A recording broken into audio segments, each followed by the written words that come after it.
네, 어닝스 리비전입니다. 오늘도 유명한 애널리스트 함께하죠. 안녕하세요. 안녕하세요. 네, 안녕하세요. 전 세계 주식시장의 이익 동향이 계속 마이너스권에 있고 특별히 더 줄어들지 않는 모습이 지난주에도 있었는데요. 이번 주는 어땠을까요? 네, 이번 주도 뭐 국가별로는 조금씩의 차이는 있었지만 전반적인 하향 조정 추세는 계속적으로 유지가 좀 되고 있습니다. 폭도 혹시 더 커졌나요?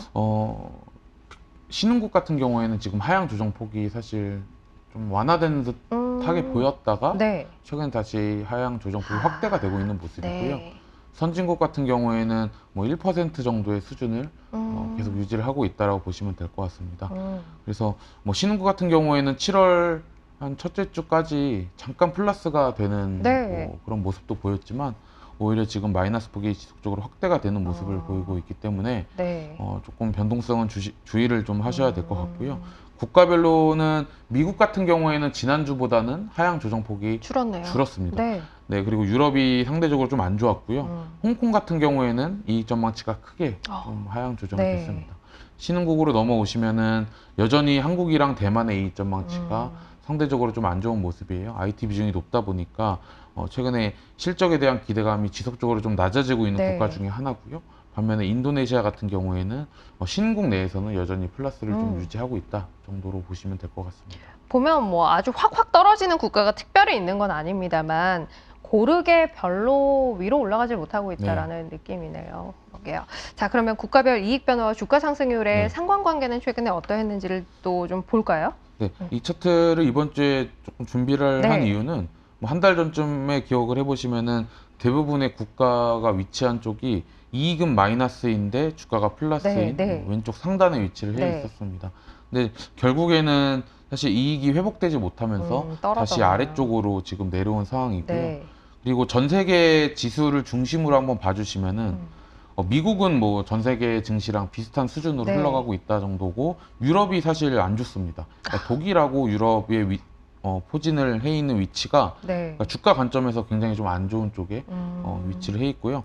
오히려 뭐 이익이 그래도 지속적으로 괜찮다라고 말씀드렸던 뭐 인도네시아가 이익하고 주가가 모두 좋은 그러네요. 오른쪽 상단에 좀 위치를 해 있습니다. 결국은 이익의 방향성을 주가도 따라갈 수밖에 네. 없다라는 게 또 이 그림을 통해서 다시 한번 확인이 됩니다. 자, 그러면 국가별로 업종군 사이에는 어떤 변화가 있었는지를 좀 볼 텐데 에너지 빼고는 다 아래쪽에 네. 있네요. 그러니까 에너지도 지금 상향 조정 폭 자체가 1%까지 좀 내려온 상황이고요. 네. 뭐 선진국 내에서는 금융업종 정도가 사실 지난주에 살짝 플러스를 유지했다가 맞아요. 다시 하향 전환을 한 모습입니다.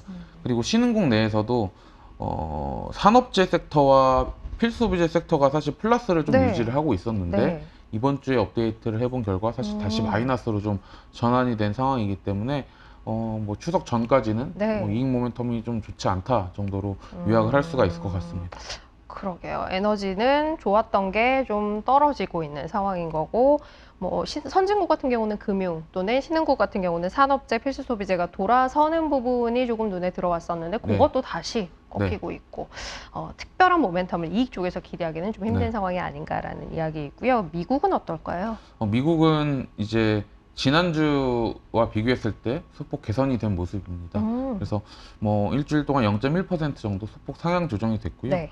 그러니까 자동차 그리고 자동차 부품, 운송, 호텔, 레저, 방산, 상사 이 정도가 이익 모멘텀이 좋습니다. 네. 그러니까 자동차 같은 경우에는 뒤에서도 말씀드릴 예정이 있는데요. 그러니까 한국 이제 현대차 그룹 자체도 지금 8월 데이터가 굉장히 좀 잘 나오면서 네. 수영치가 또 긍정적인 모습을 보이고 있어서 일단 미국하고 한국 모두 자동차 섹터가 좀 좋은 모습을 보이고 있다고 생각을 해주시면 될 것 같습니다. 미국 같은 경우는 이익 동향이 전반적으로도 마이너스 폭이 좀 줄어들고 있고, 그리고 보더라도 포진해 있는 게 업종군별로 봤을 때 아래쪽으로 내려가 있는 것들보다 위로 올라가 있는 게 더 많다라는 것도 눈에 들어오네요. 다만 마음에 걸리는 건 반도체가 네. 하향되는 쪽에 들어있다는 거. 여전히 IT 쪽은 미국 시장에서도 이익 전망치가 좋지 못하다라고 확인이 되고 있습니다. 네, 자, 그럼 이제 우리나라로 넘어가 볼 텐데요. 우리나라는 어떻게 일단은 이익 변화와 주가 상승률의 관계가 어떻게 형성이 돼 있는지 그것부터 좀 확인해 보죠. 근데 우리 한국도 마찬가지로 그러니까 이익이 안 좋은데 주가가 좋은 섹터들이 굉장히 많이 포진을 해 있다가 네. 지금 왼쪽 하단으로 다시 내려오고 있는 그러네요. 상황이에요. 아무래도 실적 시즌이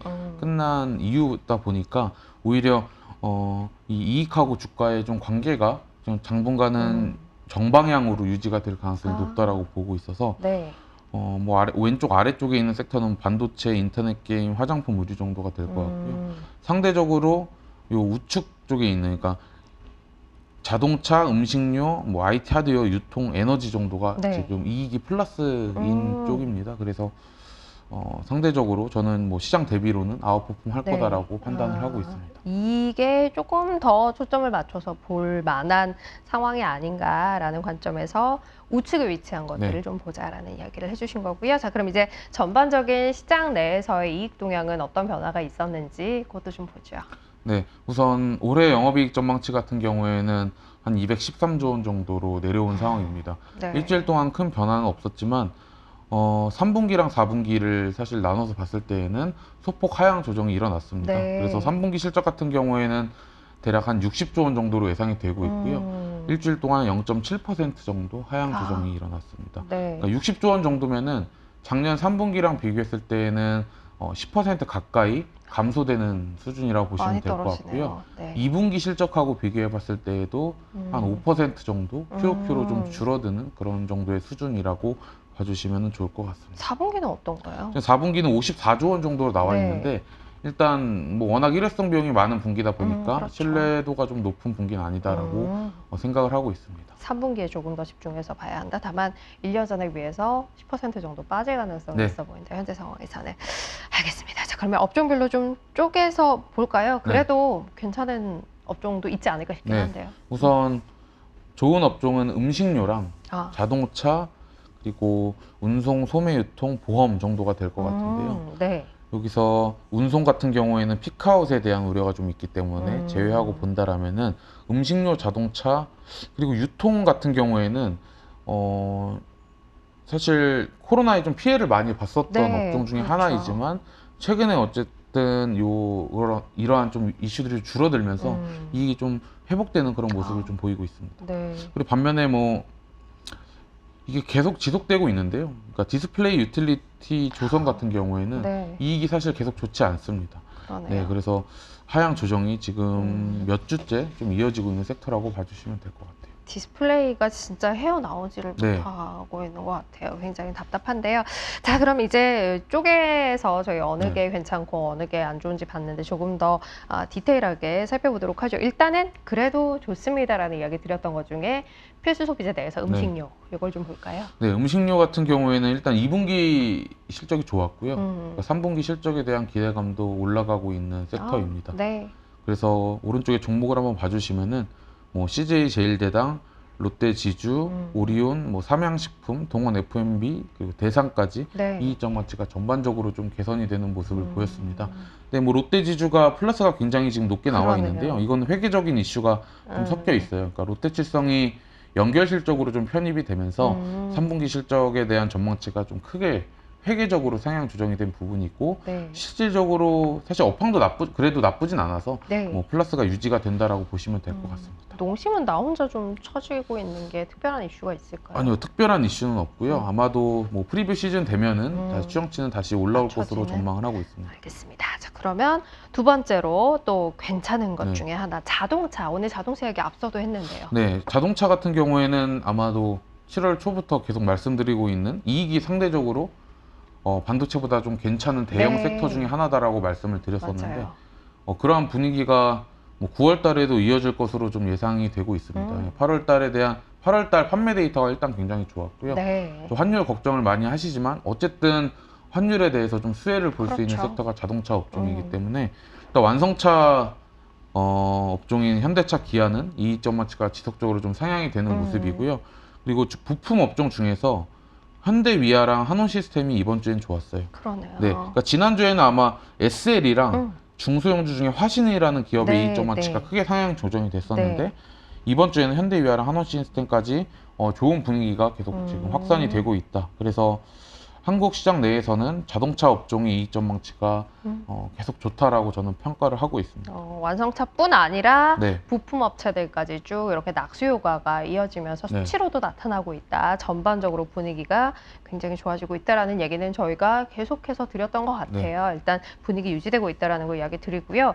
뭐 이익 변화 상위 업종에 어찌 보면 고환율에 피해주일 수 있는 음식료, 또 수혜주일 수 있는 자동차 같이 들어있다는 네. 것도 아이러니하게 보이네요. 자, 그럼 이제 하위 업종으로 네. 넘어가서 앞서도 잠깐 안타깝습니다라는 이야기를 했던 디스플레이 먼저 볼까요? 네. 일단 디스플레이 업종 같은 경우에는 지금 5월 달에는 한 6천억 원 정도, 네, 올해 뭐 그러니까 0.6조 원 정도의 영업이익 전망치가 네. 기대가 됐었는데 지금 이게 지금 마이너스로 손실 전망이네요. 네, 전망으로 네. 바뀌었고요. 그러니까 LG 디스플레이 같은 경우에는 적자 폭이 이번 주에 더 확대가 됐습니다. 그리고 LX 세미콘도 이익 전망치가 좀 크게 하향 조정이 됐습니다. 네. 근데 이게 뭐 반대로 생각하면은 그러니까 디스플레이가 말씀해 주셨던 것처럼 실적이 계속 안 좋으니까 네. 아마도 뭐 어느 시점에 좀 다시 경기가 좋아지는 국면을 맞이하게 되면은 회복도 사실 제일 빠를 거다라고 전망은 하고 있지만 지금 당장의 실적 모멘텀이 너무 안 좋기 때문에 지금은 여전히 좀 보수적으로 좀 보셔야 된다라고 생각하고 있습니다. 섣불리 바닥에 대한 이야기를 하기에는 아직은 조금 일러 네. 보인다라는 거고, 물론 뭐 턴이 된다면 그 속도에 대해서는 우리가 예상하는 것 이상일 수 네. 있겠으나 그 시점은 좀 지난 후에 봐야 할 것 같다라는 이야기예요. 마지막은 조선기계 가져오셨어요. 네, 그러니까 조선기계 같은 경우에는 실적이 사실 조선업종 때문에 좀 안 좋아요. 근데 네. 조선업종은 일단 실적보다는 수주 산업이기 그렇죠. 때문에 이익하고 크게 관련이 있지는 않습니다. 그러니까 대규모로 일회성 좀 비용이 발생하면서 실적이 안 좋은 경우를 제외하면은 뭐 조선업종의 실적이 하향 조정이 된다라고 제가 리포트에 쓰더라도 네. 뭐 크게 주가랑 뭐 연관이 없을 가능성이 좀 높은 섹터 중에 하나고요. 근데 반면에 이제 기계업종 같은 경우에는 최근에 실적이 좀 좋아요. 그러니까 네. 좀 막대 그래프가 플러스로 바뀐 쪽이 현대일렉트릭이랑 성광밴드 네. 정도라고 보시면 되는데 제가 다른 보고에서도 지속적으로 언급을 좀 해드린 기업이나 업종이에요. 그러니까 이번 2분기에 처음으로 좀 어닝 서프라이즈가 발생을 했습니다. 네. 그렇기 때문에 좀 올해 하반기에도 여전히 좀 주목을 해야 되는 그런 섹터가 기계 업종이라고 좀 네, 보고 있기 네. 때문에 뭐 이익 전망치는 전반적으로 좀 약세 흐름을 보이고 있지만 네. 이 부분은 조선 업종 때문이 있고 뭐 기계 같은 경우에는 여전히 이익 모멘텀이 좀 긍정적인 네. 모습을 보이고 있다라고 저는 생각하고 있습니다. 이게 어닝스 리비전을 보셔야 되는 이유네요. 네. 그죠? 네. 수치만 봤을 때는 사실 조선기계가 같이 묶여 있기 때문에 이익 변화 하위 쪽에 들어 있어서 다 같이 별로구나라는 생각할 수 있습니다만, 조선은 일단은 수치와 잡히는 지금 나타나는 실적과 큰 관계없이 움직이는 섹터라는 것 생각하시고, 조선 때문에 조선기계가 함께 빠져 있긴 합니다만 기계는 네, 좋다라는 맞습니다. 것도 염두에 두실 필요 있을 것 같습니다. 자, 저희 오늘 이야기 드린 내용, 그리고 여기에 플러스해서 조금 더 자세한 종목에 대한 수치들은 리포트도 보시면 자료에 들어 있으니까요. 저희 영상 하단에 달아드리는 어닝스 리비전 자료 조금 더 참고해서 보시면 좋을 것 같습니다. 유명한 애널리스트 함께했습니다. 고맙습니다. 감사합니다.